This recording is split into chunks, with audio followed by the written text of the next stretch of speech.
Hare Krishna. Welcome to another evening in Lives of the Vaishnavacharyas. My name is Chaturatma. Very happy to have you all here with us. I see from the chat room we have a few of our usual names there. Manjesh, Kartik, Devidasi, nice to have you both with us. And I know we'll get a few more coming in as the evening rolls on.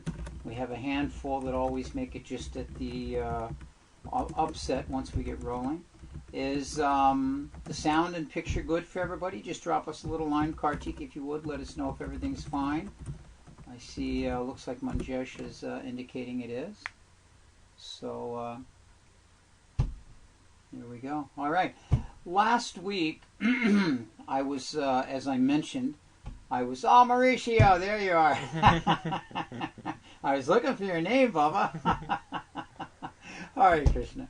All right. Last week, as I mentioned, I was feeling a little out of focus in the sense that I didn't have anything really stuck into my head as to what I was going to do. And so we did a potpourri of things last week, and it turned out very nice. Actually, it was a very wonderful session. This week, I was coming into the home stretch with the same feeling. I don't know what it was, but just couldn't focus on anything. And so I stopped by to see one of my very dear mothers, Mother Indrani, on my way home from work as I was coming home to prepare for everything. And I had a wonderful conversation with her about seizing the moment and about really just committing ourselves to something. And it was helping both her and I. She was making a decision about doing something, and I was trying to apply it to myself as we spoke. And then I got in the car and I put on my MP3 player and I was listening to lectures of Radhanath Maharaj, and I came across a lecture. I was thinking I was going to speak about this one or that one, and I'm not going to say who because I'm going to end up using them later. But I stumbled across a lecture about Gangamata Goswamini. And as I started to listen to the lecture, of course I have a very short drive to my house, so I only got about 8 minutes. But I realized, yes, this is who I'm going to speak about tonight. So I went home and I compiled all my information from my different files and different sources and put everything together. And this evening, by the grace of the Vaishnavas, by the permission of the Lord, I'm going to speak about his dearmost associate, Gangamata Goswamini. There are many, many different personalities that when we speak about them in reference to Lord Chaitanya's pastimes, their lives are just so exemplary. And Gangamata Goswamini is such an individual. Just a little bit of, I guess you might say, familial, historical background about Gangamata Goswamini. She was actually initiated in the line of Sri Chaitanya Mahaprabhu's Shakti, Srila Gadadhar Pandit. Gadadhar Pandit Goswami, of course, was the incarnation of Radharani, member of the Panchatattva. And his disciple was Ananta Acharya. Now, in Krishnadas Kaviraj Goswami's Chaitanya Charitamrita, he mentions that the following information about Ananta Acharya. He says he was always absorbed in the love of God. Magnanimous and advanced in all respects was this disciple of Gadadhar Pandit. He was a reservoir of all good qualities. No one can estimate how great he was. Pandit Haridas was his beloved disciple. Now, Krishnadas Kaviraj Goswami goes on to explain about Pandit Haridas. He says he was the chief servitor at the Govindaji temple. His qualities and his fame are known all over the world. At least through the use of the internet, they'll now be known all over the world. Krishnadas Kaviraj Goswami continues, he was gentle, tolerant, peaceful, magnanimous, grave, sweet in his words, and very sober in his endeavors. He was respectful to everyone and worked for the benefit of all. Diplomacy, envy, and jealousy were unknown in his heart. And what a wonderful thing if any of our friends, our God brothers, God sisters, associates could say, oh yes, so-and-so. Diplomacy, envy, jealousy, didn't have it in him. That's so wonderful. Krishnadas Kaviraj then finishes by saying the 50 general qualities of Lord Krishna were all present in his body. And, of course, Haridas Pandit was the guru of Gangamata Goswamini. Now, we do not find such vast names. I mean, the names of Rupa, Sanatan, Narottam, Srinivas, these are names we're all very familiar with. Hridoy Chaitanya, Shamananda, these are all names we're very familiar with. But these names, Anantacharya, Haridas Pandit, Gangamata Goswamini, these may not be names that we're familiar with. But as we see from Krishnadas Kaviraj Goswami's description, they're very important personalities in Mahaprabhu's pastimes, in his family of associates.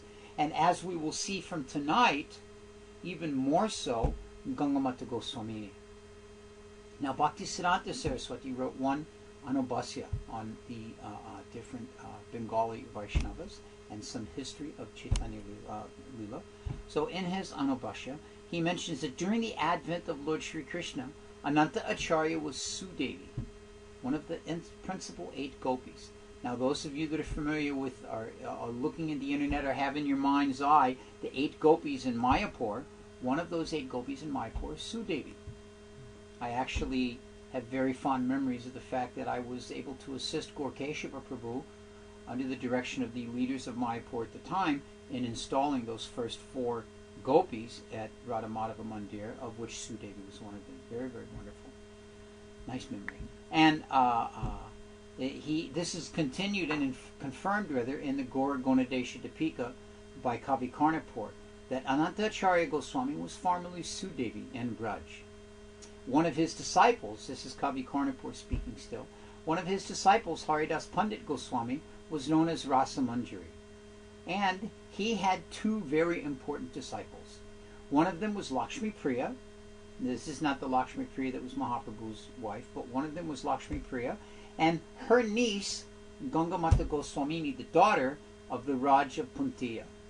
So we can see here that these are very important personalities.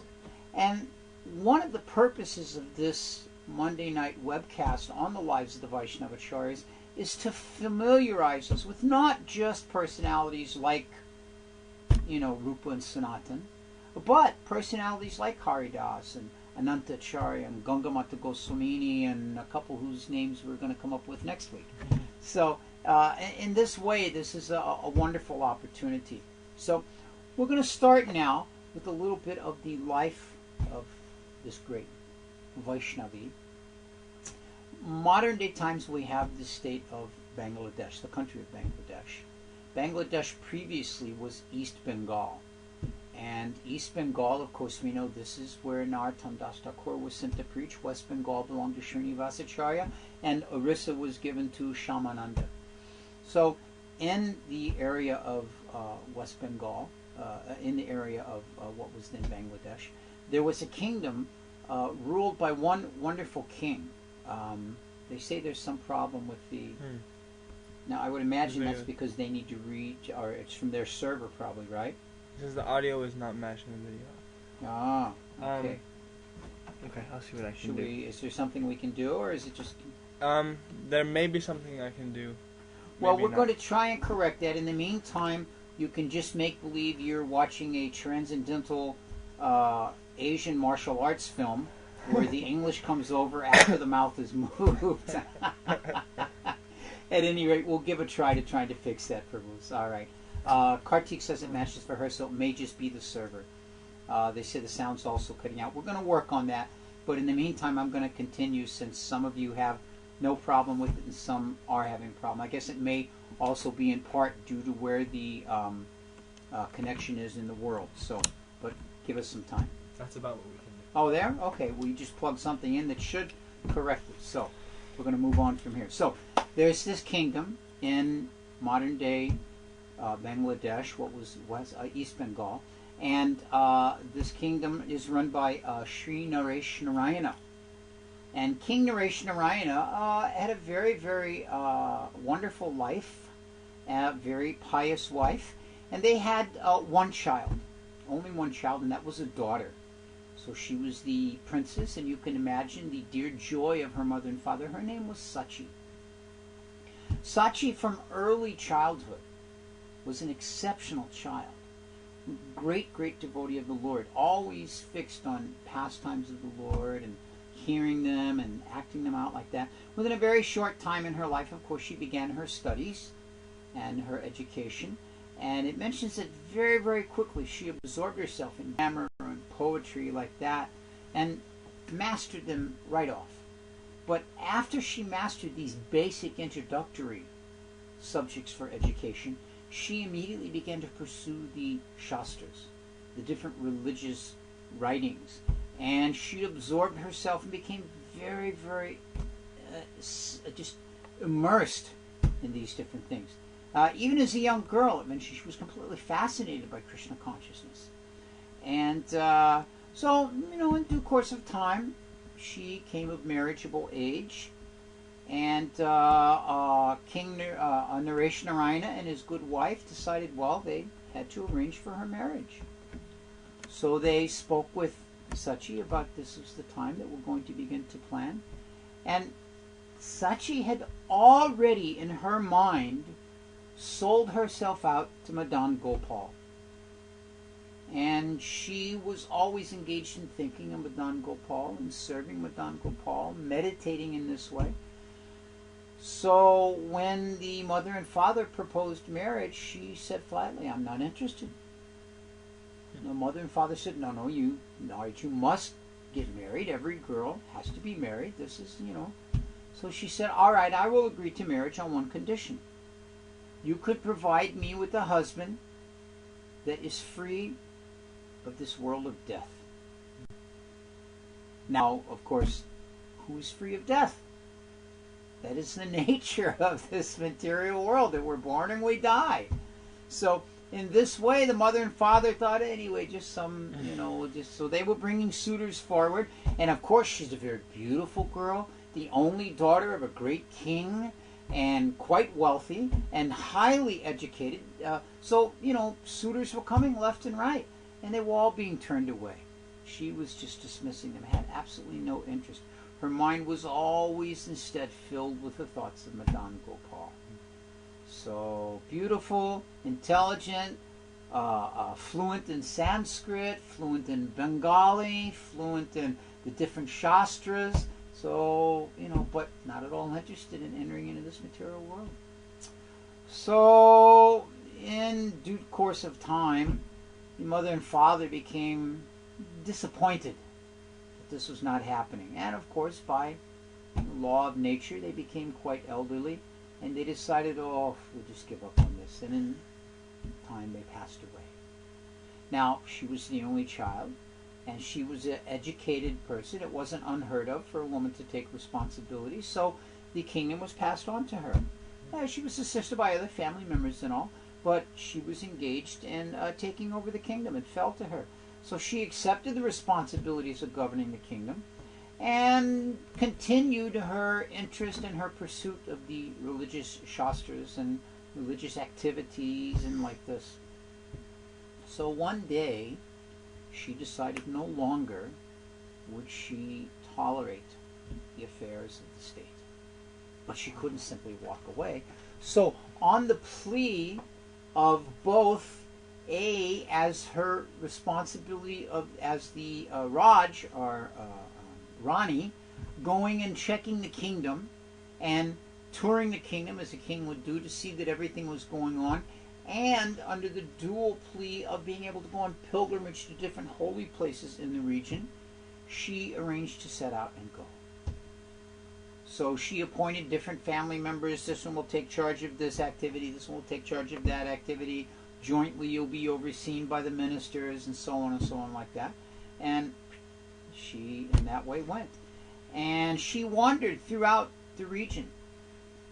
She had one goal fixed in her heart while she was traveling, and that was to find a suitable spiritual master.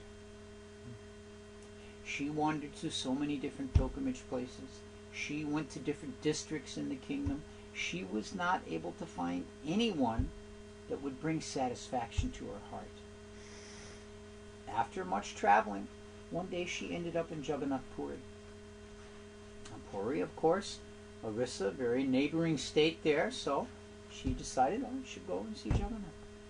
So, in this way, she went before the deities of Jagannath, and while taking darshan of Sri Jagannath Dev, who is none different than Madan Gopal, the very Ishtadev of her heart, Jagannath gave her an instruction. And Jagannath indicated that she should leave and go to Vrindavan, that she should travel in Vrindavan. And when she understood this instruction, she felt that the full moon of good in her life had manifested itself. So she took her deities and she began to go to Vrindavan alone, on foot, for 3,000-4,000 mile journey? Some great distance. So she eventually arrived in Vrindavan after some period of travel. Not much is given as far as the hardships or lack of hardships or the different sites that she saw or places she went to. When Narottam traveled, of course, we have much detail. When Sanatana Goswami was traveling in this way, we have much detail. But in this regard, there's not so much. But it does say that she finally arrived in Vrindavan. And arriving in Vrindavan, she became mad, searching for Krishna, looking to find Krishna, searching for Krishna everywhere, wandering here and there, going to this forest and that forest, going to Bamsi Bhat, going to banyan trees, asking, where is Krishna? Can you tell me where is Krishna? Then when she was in Vrindavan, she happened to meet Haridas Pandit. Haridas Pandit had single-minded devotion to Lord Gauranga and Lord Nityananda. Matter of fact, his devotion to Gauranga and Nityananda was unsurpassed. So focused was he. He was always chanting and remembering the pastimes of Krishna. He would also give classes regularly. And all the Brijbasis would go to the Brijbasis, not, I don't know, all the Brijbasis, but the Brijbasis would regularly come and hear his lectures and his classes. And so in this way, Sachi Devi also, she used to go and listen to his classes. She became very attracted by his qualities. So upon seeing the spiritual potency and the austerity of this wonderful personality, she became filled with ecstasy and decided that she would meet him. So after meditating in this way for several days, Sachi went before Haridas after one evening's lecture and asked him for shelter. Asked him for initiation, to please give direction to her. She told him, she said, I've come to take shelter of you. Please, you must give me initiation. Otherwise, I will die. I want to see Krishna and I want to serve Radha and Krishna. So, hearing this request, she became very happy. He became very happy, Haridas. So, as is recommended, he decided that he should test his aspiring disciple. This is the duty of the spiritual master. Not to just whimsically accept disciples. Actually, I cannot recall which Shastra it is now, but it mentions that if one whimsically accepts disciples without testing them, then this is very detrimental to his spiritual advancement. So, the important thing is that he decided, I will give her some tests. So, he said that, he said, you are the daughter of a king. You've come to live in Vrindavan. It is not possible. You cannot live as a poor devotee, constantly absorbed in bhajan with very little to eat and no bodily and living comforts. But it will be better for you to return to your home and just worship there instead of coming to Vrindavan. And you may remember when Narottam Das Thakur first met Lokanath Goswami, Lokanath posed similar questions. The story is told by Lochan Das Thakur in his Chaitanya Bhagavat. He mentions how the first questions that Lokanath said, oh, you're a prince? Oh, you are not qualified to stay here. Like this. So, you're testing him like that. So in the same way. Now, of course, Sri Sachi Devi was no ignorant person. She understood very clearly. She was well versed in the scriptures. She was well versed in the Shastras, so she could understand very clearly, oh, my spiritual master is testing me. So in this way, she paid no attention to these words of discouragement. This was the intent of Haridas, to test her. So she didn't pay any. She continued with fierce determination, with renunciation, and with severe austerity to absorb herself in her bhajan and in the service that she saw to be the service to her Guru. She was very austere in her living, and step by step she began to renounce her opulent dress. I mean, she was a very wealthy king's daughter, so dressing very nicely. And sometimes we see, I just recently did Braj Mandala Parikram in the fall, and we see sometimes the devotees come, and particularly we're talking about Gangamata Goswamini, so we can say ladies and not offend anyone. Mm-hmm. But sometimes the ladies come and they go on the parikrama and they're dressed very, very nicely with the sufficient amount of makeup and the sufficient decoration of bangles and jewelry and nice saris and excellent cholis cut in the latest fashion. Mm-hmm. So like this. This is not really the mood, but at any rate. So Sachi Devi began to renounce these things, these opulent dress and these ornaments, little by little, gradually like that, until one day Haridas called for Sachi Devi. If you like, he said, giving up all pride and fear, you may continue to wander all throughout Braj and practice begging from place to place as a renounced devotee. You have my blessings to do that. So upon hearing these words from the personality she had accepted as her spiritual master, her joy knew no bounds. This is like getting her first instructions. So she was very, very ecstatic. So thereafter, being freed from false ego, her body only covered in bare rags and simple dress, she went from house to house in Vrindavan, performing her bhajan. And when she would go from house to house, she would beg alms in the fashion of a bumblebee, what's called madhukari. A bumblebee goes, takes a little something from this flower, a little something from that flower, a little something from that flower, and in that way maintains itself. So she would go and just take a little something, you know. Her renunciation and austerity was so intense, she would go to some grahasta's home and beg just, you know, maybe 1/4 of a chapati. Okay, maybe 1/2 of a chapati. And then maybe just some handful of dal, something like that. So a little bit of rice. So in this way, just going door to door and taking minimum like that. Now, of course, we remember that this example was there in Mother Vishnu Priya, Mahaprabhu's widow, when Mahaprabhu departed to take sannyas, and then when he ultimately departed from this world, she would eat very, very simply.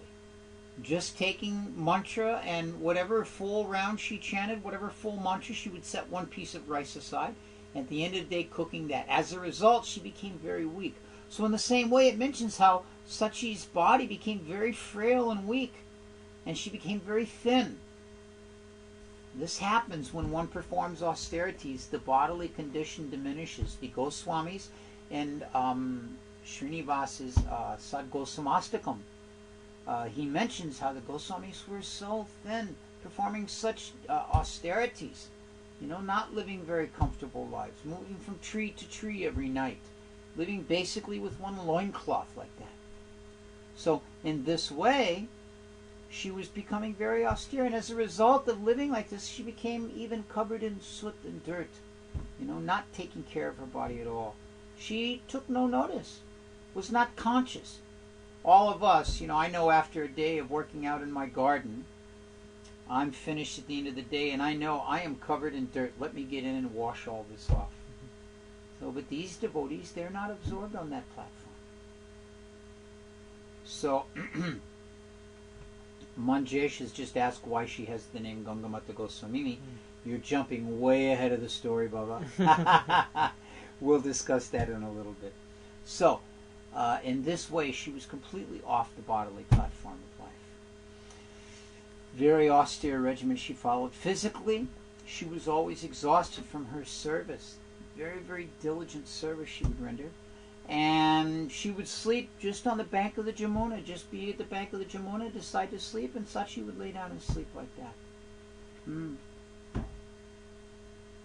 She would regularly circumambulate the different holy places in Vrindavan, going here, going there, watching the arti of the deity at the different types of temples, hearing lectures from different sadhus on the Bhagavatam, in this way absorbing herself to try and get this wonderful experience of devotional service. So seeing this intense renunciation of Sachi Devi, Pandit Haridas decided that I will give her initiation. His heart was filled with compassion upon this serious, devout devotee of the Lord. So smiling, he called Sachi Devi to him one day. He said, "You are such a princess." Now, of course, nowadays sometimes we say like that, "Oh, quit being such a princess." I've maybe once or twice said that to my little girl, my youngest daughter. Well, she's not so little anymore, but she's always my princess. So at any rate, sometimes we say it like that. So here, Haridas is saying, "Oh, you were such a princess, and yet you have made such an intense effort to renounce that and only worship Krishna. Seeing your renunciation and austerity, I have become very happy at seeing how it has filled you with devotion. Very soon I will give you initiation into the mantra." And in a short course of time, he did just that. He initiated her into the 18-syllable mantra, and this took place in the Govindaji temple on the Chaitra Shukla Ekadasi. So sometimes people think, "Oh, we shouldn't do initiation on Ekadasi," but this is the answer here. Other places answer, but at any rate, this is there. So Haridas then gave the following instructions to Sachi Devi. He told her how to properly chant bhajan, how to properly remember smarnam, and how to practice devotional service in the line of Rupa Goswami, how to accept Krishna as her only beloved, and how she should serve under the direction of Srimati Radhika. Very wonderful directions. So after her initiation, Sachi Devi felt the intensity of her love for Krishna increase amazingly. And she was always weeping in separation of Krishna. She used to chant, 1 lakh is 100,000? 3 lakhs, yeah. 100,000 names of the Lord every day. And always absorbed in her japa. Sometimes we struggle just to get 16 done and try to pretend we are actually listening to 2 of them. So in this way, she was chanting 100,000 names of the Lord a day and always absorbed in that. And her guru never gave her bhajan kutir to live at. Sometimes devotees would arrange, "Okay, you stay here, we'll make a hut for you there." He said to her, "You arrange this yourself. It is not my duty to take care of your facilities." So in this way, she used to live in a broken down temple on the Jamuna banks. Nowadays, if you go for the Vrindavan Parikrama, when I was there just this past Kartik, I remember everyone knows there's the Parikram path that goes all the way around Vrindavan, and at one point on the bank of the Jamuna, as we remember from my tour on the Vrindavan Parikram, it goes through Keshigat area. And there's one whole section of the Keshigat area. If you go to Dundabats, by the way, you'll see pictures posted right now connected to the article Dina Bandhu Prabhu has posted about the boat festival that recently took place in the Jamuna. So you'll see pictures of Keshigat there. Now, at that Keshigat, there are many old little bhajan kutir sort of like buildings that are abandoned. And some of these used to be temples. So in this way, one such place like that, she would stay there. And that's where she lived. Some broken down old temple on the Jamuna. And she would perform her sadhana bhajan in that location. She never made arrangements to take prasad. "Oh wait, it's getting to be noon, okay, I need to adjust this or cook this or go and collect that," not like that at all. She would simply, as the circumstances allowed, she would go door to door, whatever time of day it was or wasn't, according to whatever circumstance. Madhukari style, as we mentioned, begging a little bit of foodstuffs this way. She would take the smallest amount. Everybody loved her and appreciated her devotion and wanted to give her so much. Oh, here, take this. No. Here, take some fruits, take some vegetable. We just cooked some nice shak. Here, we have some loki and like that. But no, she didn't want any of that.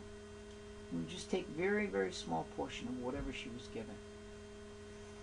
She never wore any nice clothing after that. Dressing very, very simply. Always just an old, worn, white cloth.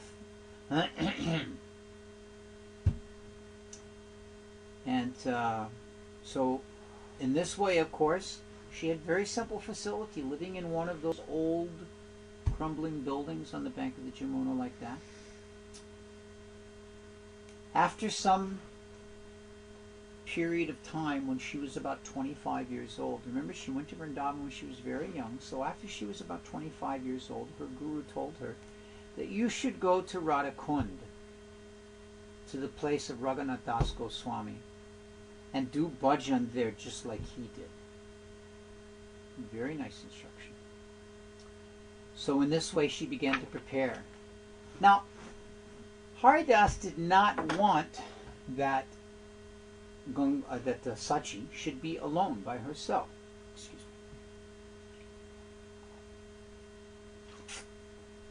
me. Okay. What's that? The water verse. So, at any rate, Haridas Pandit did not like that Sachi should be living by herself, be alone. This wasn't proper, neither was it safe for her. There are still dacoits around. So he had one disciple named Lakshmi Priya. Lakshmi Priya was some maybe 20, 25, maybe even 30 years older than Sachi. So at that time, and he was very, very affectionate. She was a disciple also of Haridas, and he was very affectionate. So she had just arrived in Vrindavan to retire from the world. So when she arrived, she was also, I should mention, she was also very, very senior, very mature, and advanced in her performance of bhajan, in her chanting of the holy name. So when she arrived, just as Raghunath Das was placed in the hands of Sarup Damodar by Sri Chaitanya Mahaprabhu, Haridas Pandit placed Sachi in the hands of Lakshmi Priya. He sent them both to reside at Radhakund. Now, just imagine, you have some time, you're living in the Dham, and even when we go there just temporarily for 3 weeks, 5 weeks, 6 weeks, 2 months, whatever, we develop friendships there with the devotees. So we have a devotee we're there with. I know during the Kartik, there's a group of devotees that go and live out at Govardhan, and they develop a very close relationship. Two that come to mind, two friends of mine, Vaisheshika and Bhagavat Ashraya. They stay there for the entire month of Kartik. Develop a very wonderful friendship, circumambulating Govardhan Hill, performing bhajan, doing different reading together, chanting together like this. So this was the activities of Lakshmi Priya and Sachi. Every day they would circumambulate Govardhan Hill together. Every single day, going around Govardhan Hill together, very nicely, stopping at the different holy places, performing different devotional activities, returning back to Radhakund. Many of the sadhus lived and continue to live there at Radhakund and would branch out to go around Govardhan from there and then return like that. Now, Lakshmi Priya herself used to chant 300,000 names of the Lord a day. So Manjesh in the chat room was just, wow, 1 lakh. So imagine, wow, 3 lakhs. So this was what Lakshmi Priya would chant. This means the majority of her day was engaged in chanting, 22, 24, 23 hours, something like that. Barely an hour or two left for the other activities in this way. So she and Sachi Devi in this way became very, very attached to the company of each other. And they continued to worship Krishna with great determination, living there on the banks of Radhakund. For the next several years, Sachi continued in this way, doing her Madhukari, performing her austerities, circumambulating Govardhan Hill, maintaining herself in a very simple and humble way, and performing bhajan day and night.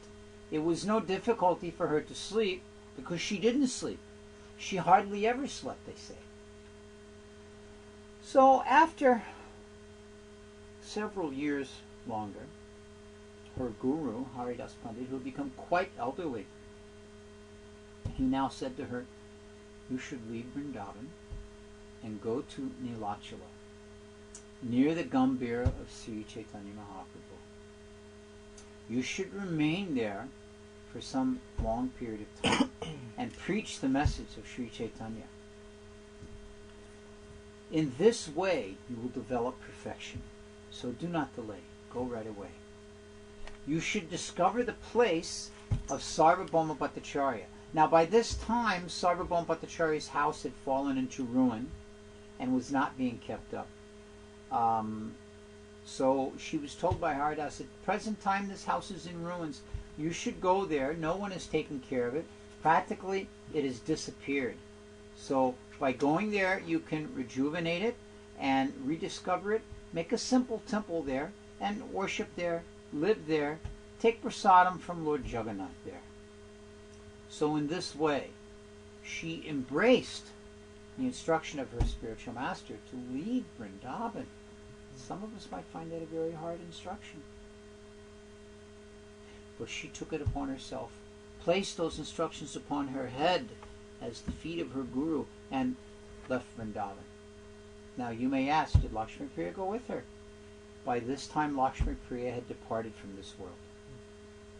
As I mentioned, when she first met Sachi, she was some 50 years old. So by this time she had departed from this world, no longer there. So Sachi Devi left Vrindavan and went to Jagannath Puri. And when she arrived in Jagannath Puri, she went to the home, Sarvabhauma Bhattacharya, where he had stayed. And she stayed there and engaged in bhajan and began to give classes there at his house on the Srimad Bhagavatam, arranging little by little to fix things up and engaging some of the local people, either their funds in the way of supporting or their direct help in the way of renovating the place and making it a little nice. It was quite dilapidated and all crumbling apart. You know, the type of construction back then can easily fall apart if it's not maintained. For a long time, nobody had lived there. No one had lived there. No one had remained there to worship the Damodar Shalagram Shila that Sarvabhauma Bhattacharya worshipped.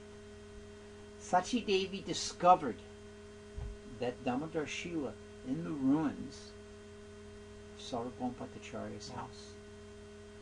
She could understand that this was the Damodar Shila worshipped by Sarvabhauma Bhattacharya, and she personally began to worship. Now, this is very important on two particular fronts. One is the fact that the continuation, if you will, of the worship of the Shalagram Shila of Sarvabhauma Bhattacharya was finally reinstated.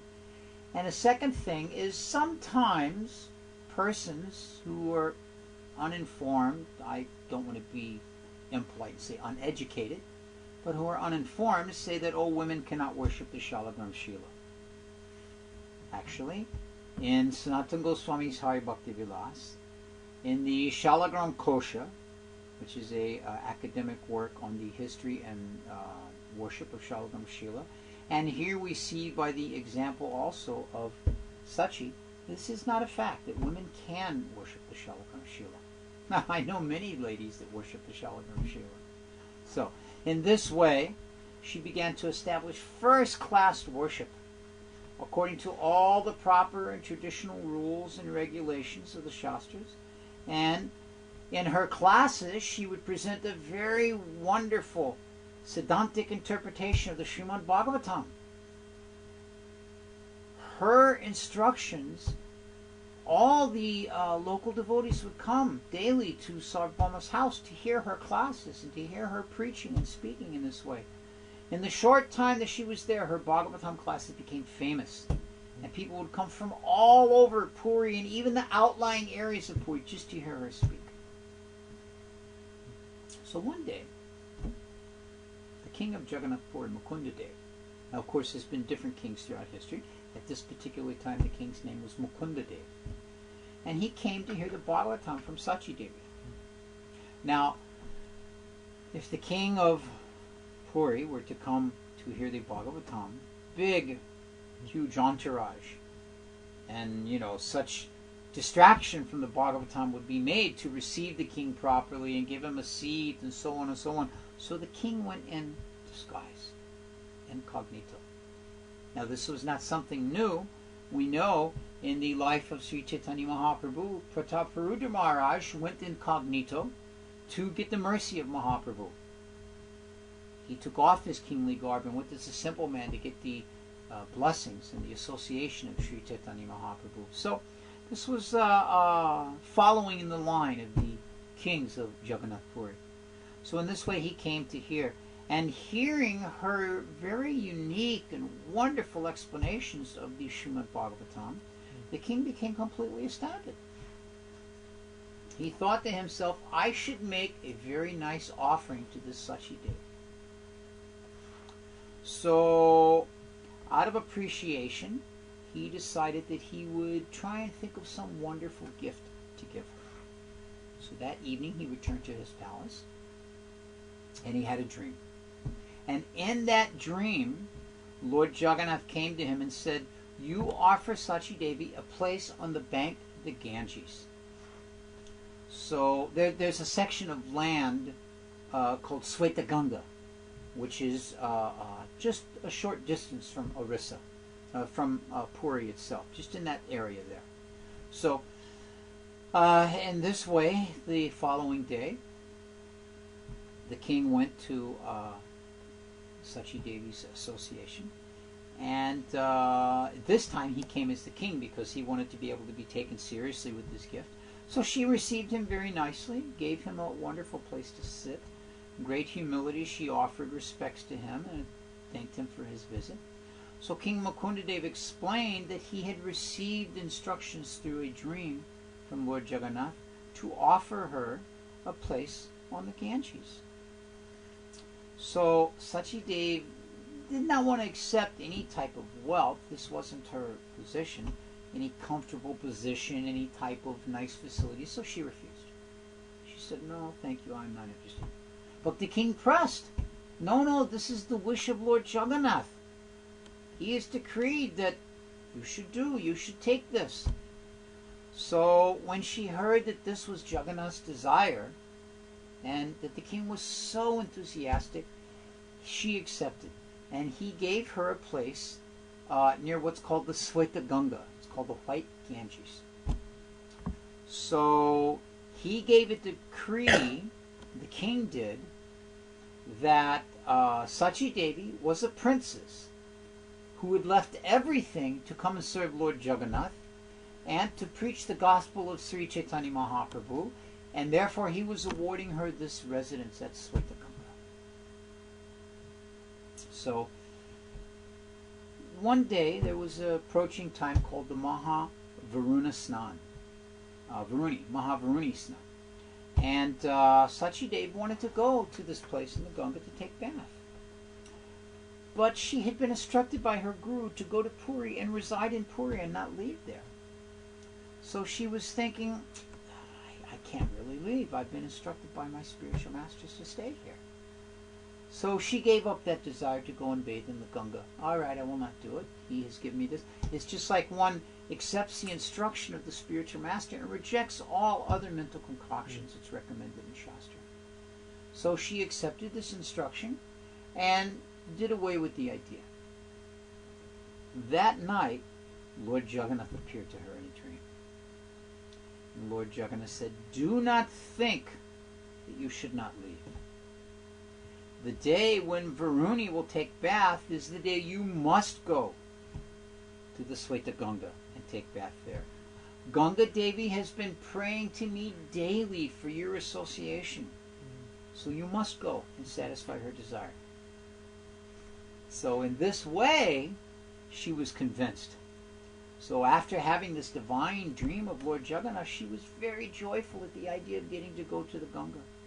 So the day of Varuni Snan came, and in the middle of the night, she went out from her little ashram area and went to the Sweta Ganga to take her bath.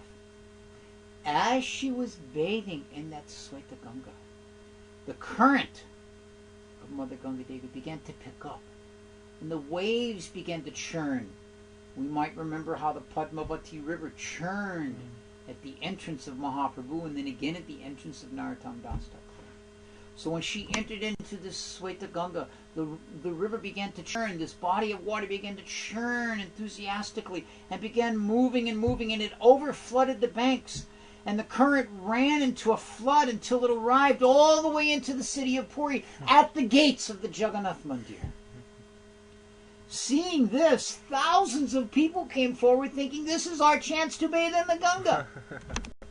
They all came and bathed in the Ganga there, thinking, oh, this is so wonderful. All the Dambasis came and everyone was bathing in the Ganga, so ecstatic and shouting and screaming and kirtan and bathing in the Ganga, and so much happiness. And this way the four directions were filled with various prayers and shouts of great ecstasy and a huge commotion. So in the midst of all this jubilation, everyone took their bath in the Ganga. So this noise, of course, woke the guards at the Jagannath temple, and they were speechless, seeing this commotion going on in all directions everywhere they looked. So they heard this great noise also inside the temple. So they began talking loudly amongst themselves. What has happened? How could this noise come about? Someone has broken into the temple. What's going on? But they checked. All the doors were closed, so they sent for the king. So the king came, and the king came to see what was happening, and he said, yes, yes, open the doors to the temple. So the gates of the temple were open, and when the gates were opened, the most amazing thing, there in the room with Lord Jagannath was Mother Ganga. Mother Sachi. Lost the punchline on that.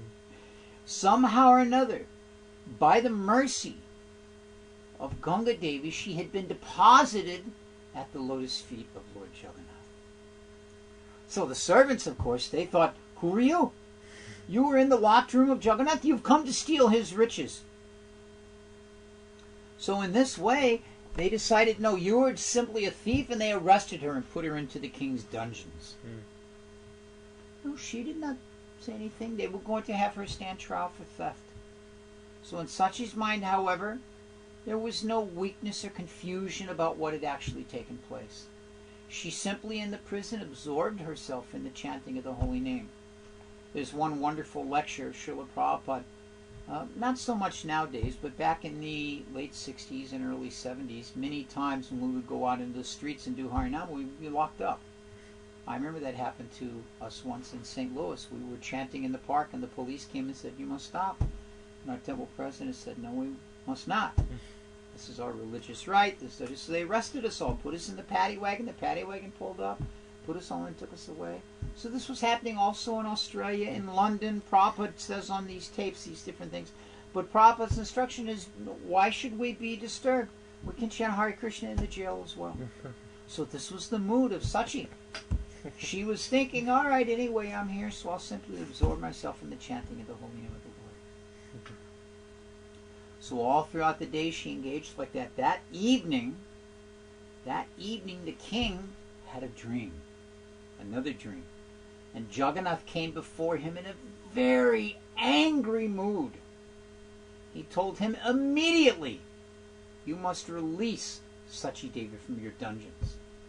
It was because I personally wanted to arrange for washing her holy feet that I had the Ganga bring her into my temple in that manner. If you want your life to be auspicious, then you better make the pandas and the priests bow before her and pray to be forgiven for their offenses to her. Go at once and you yourself beg for her forgiveness. Bring Gangamata Thakurani He addressed her like that. This is the word Jagannath used. So Manjesh, you paying attention here? He said, bring Gangamata Thakurani on a golden chariot with the sound of drums and conch shells and other paraphernalia that is used in a royal reception. You should become a disciple of hers, along with all of your priests and the other prominent persons in your court. So seeing this dream, the king woke up and became completely repentant. So he took his bath and immediately took all the pujaris and the pandas in a big procession. He went to Gangamata Goswamini, immediately released her, fell at her feet, and begged for forgiveness. The king himself went before Sachi Devi, and with great prostration and repentantness and prayers, asked her to forgive him. So at that time, he told Sachi Devi how Lord Jagannath had come to chastise him. Understanding all of these activities, from going to the Ganga to being washed to Lord Jagannath to the imprisonment, to be the divine pastime of Lord Jagannath, Sachi Devi became extremely joyful. Her heart filled with divine love for Krishna, and she placed her hand upon the king and gave him her blessings. Soon after this, on the auspicious day, with the blessings of Lord Jagannath, she initiated the king into the 18-syllable Radha Krishna mantra. Along with the king, many of his pujaris and the pandas in the temple all took initiation from her in that way. Now the king, as is appropriate, take initiation, you have to give some dakshin. The king wanted to give some dakshin to her. He wanted to give a large amount of land. But Sachi Devi refused that. She'd already accepted this one residence he gave. She wasn't going to take more land. So the king continued to beg, no, please, there must be something I can do for you. Give me some service. So finally she said, all right, every day at the midday, after the midday offering, 2 containers of Mahaprasadam rice, 1 container of Mahaprasad vegetables, a cloth, and 160 paisa should be given to the service of every Vaishnava here. So this was at the home of Sarvabhauma Bhattacharya. So from that day forward, Sachi became known as Gangamata Goswamini, the renounced celibate disciple who received the mercy of Mother Ganga. Gangamata Goswamini, one who was in control of her senses and received the blessings of Mother Ganga. So her residence there became known as the Gangamata Mat. And to this day, after the midday offering, these 2 containers of Mahaprasad rice, 1 container of sabji, a cloth, and 160 paisa are delivered to that mat. So, very nice story. Let's see, there's so many other stories. I think what we'll do, coming a little bit along the top of the hour, we'll finish with one wonderful deity story. There was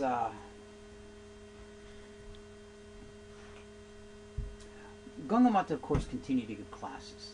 She would speak regularly and talk about the Bhagavatam and service to the Lord in this way. And many devotees, the king would attend, and many of the residents, the highly advanced devotees of Puri, would attend her classes. So one day, while she was absorbed in speaking about the pastimes of Krishna, the Supreme Personality of Godhead, a Brahmin came from Jaipur to see her. Now that Brahmin had a deity of Roy Kishore. And interesting thing, the deity came to this Brahmin in a dream when he was in Jaipur and said, take me to Puri and give me to Gangamata Thakurani. She will serve me very nicely.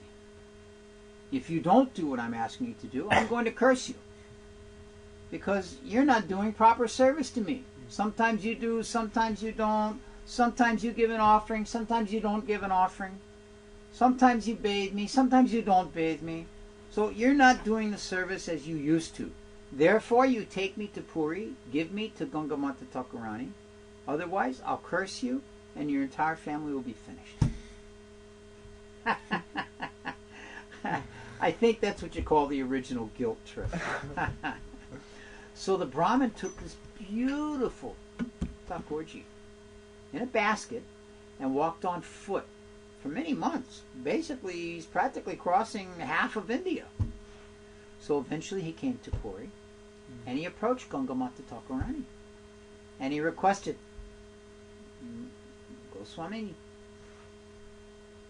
Thakurji has come. He wants to be served by you. You please take him and do seva. So she said, no. He said, I'm doing Manasa Seva in the mood of Rupa Goswami.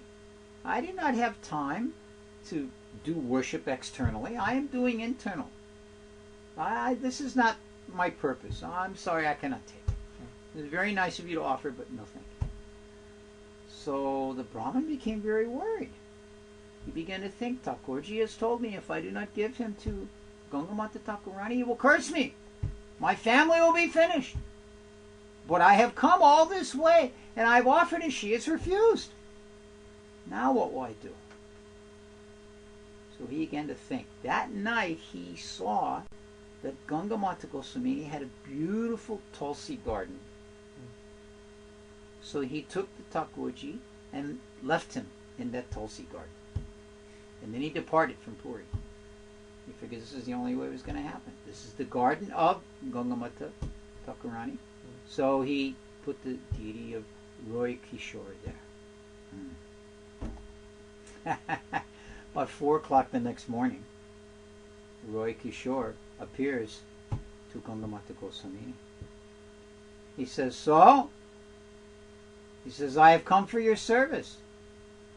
You are neglecting me. I came all this way for your love and your affection, and you're neglecting me. I am thirsty. I'm hungry. You have not given me anything. Please, you must take care of me. Prepare something and offer it to me, for I am hungry. So she immediately went and found the deity there in her Tulsi garden. So she was so charmed by the beauty of Roy Kishore.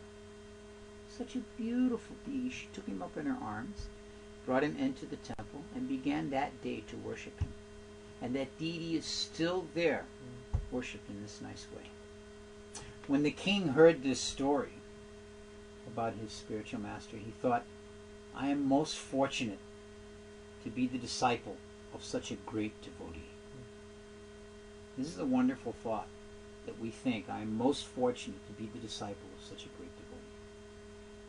So in this Gangamata Mat, currently to this day, there are 5 sets of deities. There's Shri Shri Radha Rasika Roy, Shri Shri Radha Shamsundar, Shri Shri Radha Madan Mohan, Shri Shri Radha Vinod, and Shri Shri Radha Raman. With these deities is also the Damodar Shalagram Shila that was worshipped by Sarvabhauma Bhattacharya, and a dancing figure of Gauranga Mahaprabhu is there.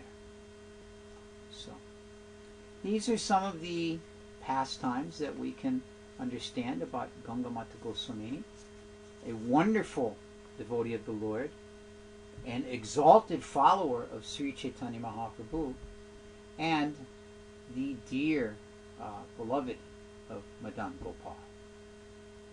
So, it's a little bit after the top of the hour. We thank you very much for listening. I see we do have a few questions here in the chat room, so we'll take a couple of minutes here. R.T. Devi Dasi has just asked about the Rath Yatra, and does the Rath Yatra have to be once a year? The Rath Yatra is held once a year, yes. Traditionally, it comes just after the Gundisha Marjana, when the temple is cleaned. It is during the summertime. There was some recent controversy in Puri about our Rath Yatras being at different times of the year around the world, but Srila Prabhupada adapted that, adjusted it for the particular country that we were in, and the time that was best suited for Rath Yatra there. But in general, yes, Rath Yatra is once a year. If anyone else has any questions or any other subject they would like to put forward, this is a very good time to do this. The 3 most prominent ladies in our Sampradaya are Janavamata, Gangamata Goswamini, and Gangadasi, the daughter of Lord Nityananda. Mauricio is asking that we cannot imitate great souls, so how are we to follow in their footsteps in regards to these austerities? Well, we can perform austerity as we're able. Srila Prabhupada, one time, this was in, I think it was 1974, if my memory serves me correctly, and there was one devotee doing some very severe fasting. It's a famous tape. Let me see, it's 74, no, it's 75. I believe the lecture is entitled What Foods to Eat. It's a morning walk with Tamal Krishna Maharaj, Srila Prabhupada, Bhavananda, I can't remember all the other people. And there's a discussion about different types of diets and different types of fasting.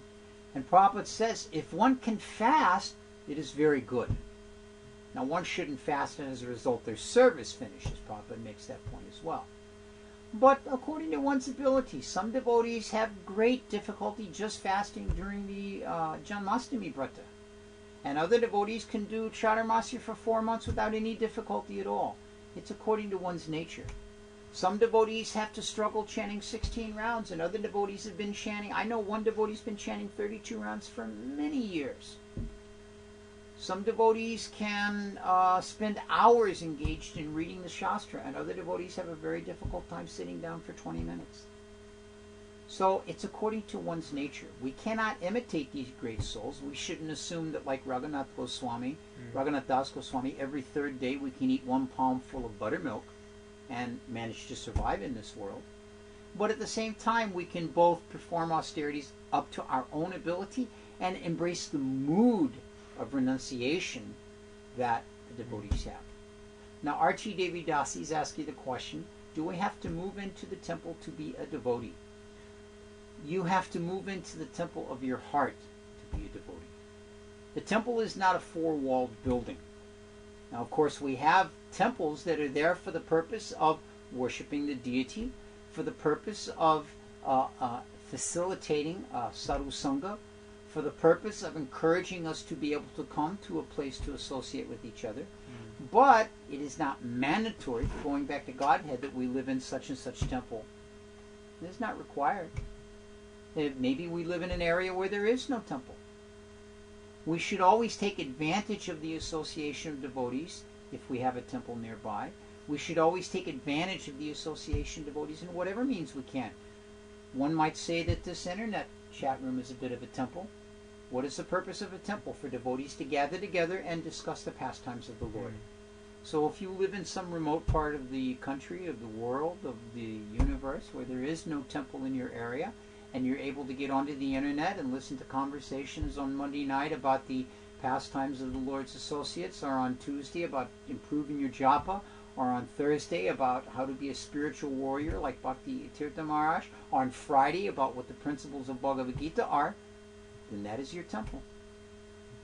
So living in the temple is about developing Krishna consciousness in every situation you're in. So if anybody has anything else, we can attempt to answer that. Otherwise, it's a bit after 9 o'clock, and we're going to finish here. Once again, we'd like to thank all the devotees who have tuned in. And Artik says, sorry, it's just that I heard you have to move into a temple. Well, probably it was a temple devotee that told you that. Bhakti Henry, Arti lives in Wisconsin where there are no temples, yeah. So you make your home a temple, Arti. You put pictures of Krishna in your home, you set up an altar there, you do your devotional service there. Henry is asking, how do we attain Krishna consciousness immediately? Prabhupada said one can attain Krishna consciousness in a second, simply by chanting the holy name and remembering Krishna. Or we cannot attain it for many lifetimes. It's dependent upon us. The longevity of our smaranam, of our remembrance of Krishna, is what will foster the longevity of our Krishna consciousness. Like that. So we're going to finish for this evening. Once again, we thank you very much for joining us for another evening in the lives of the Vaishnava Acharyas. Hare Krishna.